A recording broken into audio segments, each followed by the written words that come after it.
I think people struggle to trust again and again, especially when they see the same patterns in the person they're with. And I guess the question is, why do we keep making the same mistakes? Because I feel like a lot of us keep dating the same people. Yeah.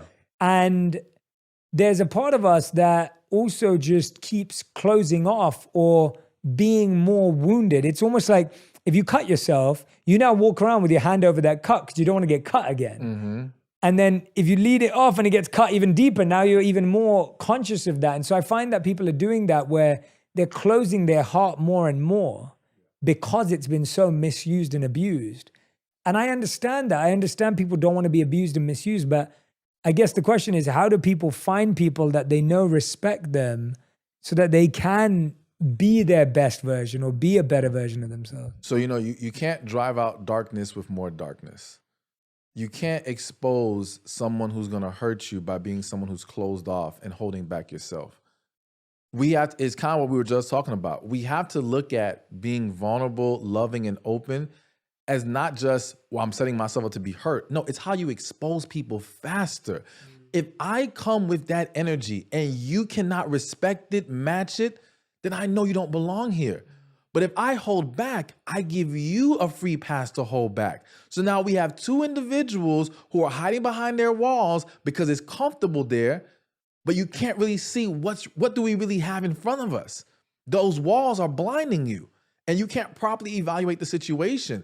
So one, we got to get to a place of healing from our past, so that we're not just walking around with the hand over the cut. No, you got to let the cut breathe. You got to let it heal, all right? Putting your hand on there is delaying the process. And like you said, all that's going to happen is when you finally take your hand off, but you're taking it off with the wrong person and you haven't learned. See, what I want people to realize is your actions weren't the problem, meaning you being loving, sweet, kind, compassionate wasn't the problem. It was the person. Separate those two things so that you don't stop doing the good things. Now, granted, are there levels to this to where we have to learn, again, if I'm thinking about a man, if you got so deeply emotional to where you kind of lost your masculine energy and you became very needy, okay, you can say, all right, I need to continue to be loving, but I know I have to learn how to draw a line. I have to learn how not to cross that moment. And again, you only crossed it because you were unhealthy to begin with. You only crossed it because you were afraid to begin with. Once you get to that place where you're healthy and confident, you won't find yourself crossing that line anymore. Yeah. You won't tolerate certain things anymore. So we have to heal, we have to be confident, and we have to let our light shine so that we can expose what's in front of us easier. That's a brilliant answer. I love the differentiation between how sharing your light is not the problem, the person's the problem, because we start to doubt whether being a good person, a loving person is actually what wins in the world. Yeah.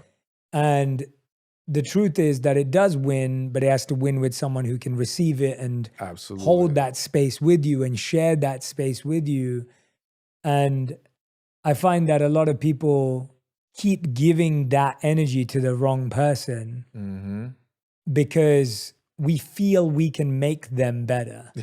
Right? There's this feeling of like, I can change this person. I can make them better. I can heal them. There's some of us want to fix people. Yeah. And that means we assume the person we're with is broken. And I think this is such a subconscious thing.